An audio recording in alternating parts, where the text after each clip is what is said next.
fam, it's the Slay at Home Chef coming to you today with another really yummy recipe. I'm making my minced, which is the Ethiopian red lentil stew. Join me and I'll show you what ingredients you need. All right, so here's what you'll need. You need about 5 onions. I have red onions here, finely minced with my food processor, and I put it straight into the pot that I'm going to be cooking with. You need 1 1/4 cup of red lentils. You need about 2 teaspoons of your minced garlic ginger mix. You need 3 tablespoons of berbere. You need 1 tablespoon of tomato paste. You need some salt to taste. And I have about 1 cup of water here. I actually rinsed out the food processor, and that's the little bits of onion that you see in here. So go ahead and turn your stove on about medium-high heat, and let the onions sweat out a little bit. When I notice that my onions have softened, I add my tomato paste and my berbere.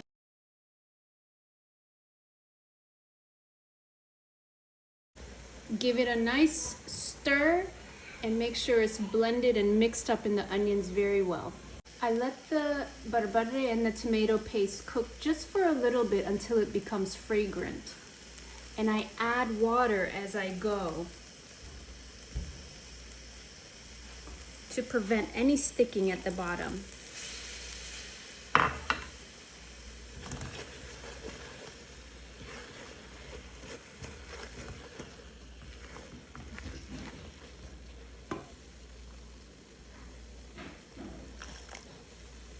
Just little drips, nothing too much, enough to just allow the berbere to cook a little bit.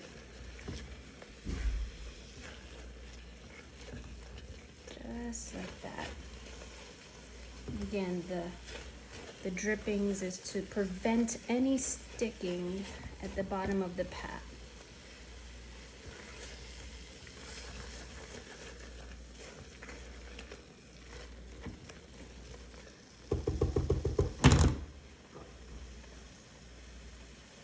Now it's time to add your oil. So you can add about 1 cup of avocado oil.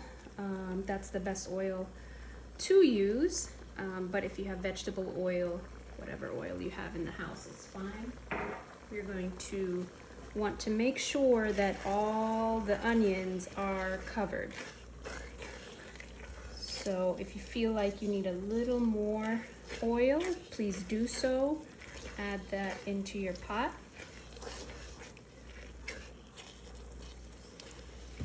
Just stir and make sure that all the onions have been covered. And let it cook. Keep an eye on it, stir continuously to make sure that there is no sticking in the bottom of the pan. If you need to, add little drips of water and continue to stir and cook the onions through.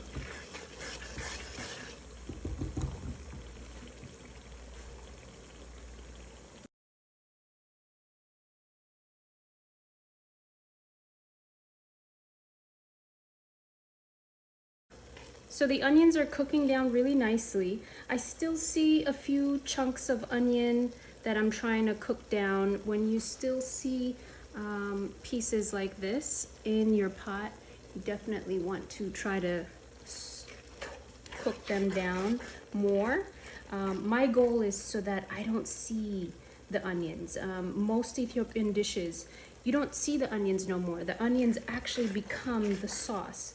So when you find these big chunks of onion, you know you still have a little more time, okay? So I'm talking about when you see pieces just like this, okay?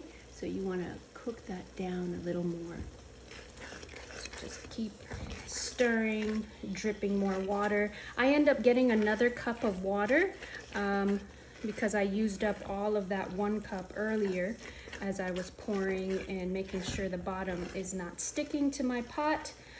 So just keep stirring I've lowered my heat a little lower so that it can continue to cook nice and slow. I'll still drip a little more water as I go to make sure that these onions are really, really nicely cooked through. The thing with Ethiopian food, you have to constantly be at the pot and just making sure nothing is burned. And my mom would tell me there's a saying, "Yabasha magib kit yasfallegal," which literally translates to Ethiopian food needs a lot of booty. I know it sounds so troubling when it comes to food, but it means you have to just sit tight. You just have to stay put. You can't be doing something else or walk off from the stove because then your food will get destroyed. Or not necessarily destroyed, maybe just not, it'll be burned, right? So just keep an eye on your pot, keep stirring. Just stay near your pot. That's the best advice I can give you.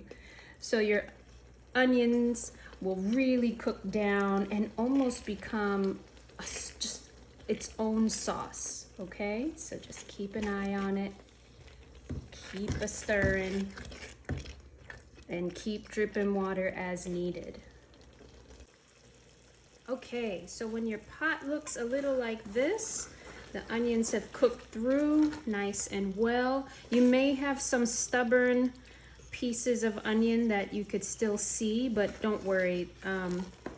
Once you put the lentils in, it will continue to cook and the onions will be nicely blended into the sauce. Now is a good time to go ahead and add your minced garlic and ginger. Let that cook in the onions and in the oil just for about a minute or so. Make sure it's nicely mixed in throughout the sauce. Already makes the sauce very fragrant and gives it a boost of flavor. And you can also add your salt. I like to add salt to my liking. Usually it's about a teaspoon of salt. You can put more or less depending on your preference. And you can add that now.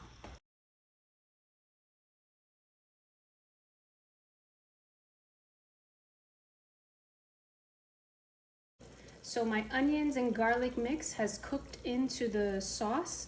I have rinsed and washed and drained my red lentils, and this is the time that I place it into the sauce.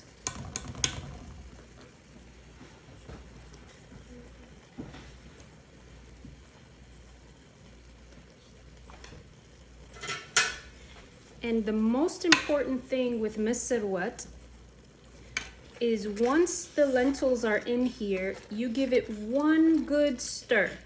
And after that, you add a little water and let it cook for another, I would say about 15 minutes, 20 minutes. But give it a stir until all the red lentils are nicely coated.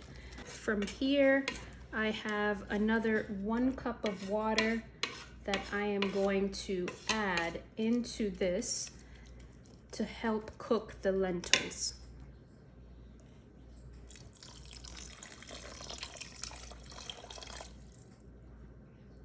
If you feel like that's not enough, you can certainly add a little more. So maybe 1.5 cups. I'm gonna add a little more water.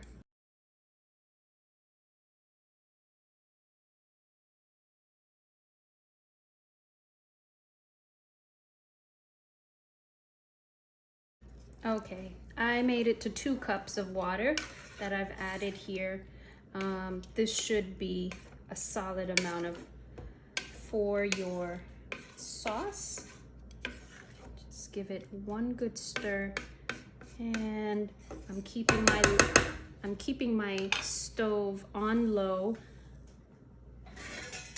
Put a lid on it and allow it to cook for about 20 minutes.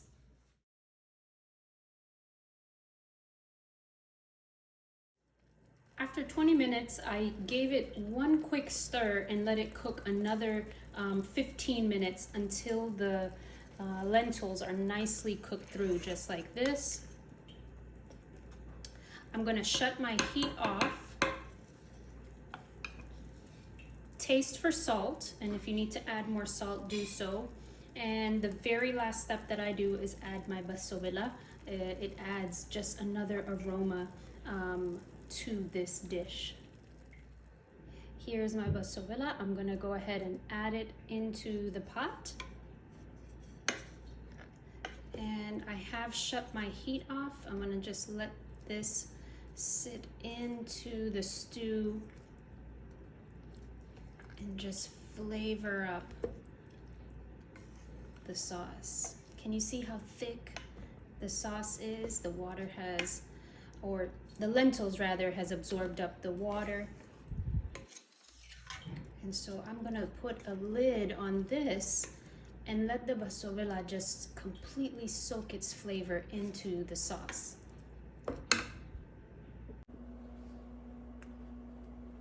Plate you up some food, yes, and go ahead in for the tasting. So I'm gonna get my injera. If you don't have injera, it's okay. You can use some naan bread or some type of pita bread. You can eat it with that too. Let's scoop you up some and get yourself a yummy bite.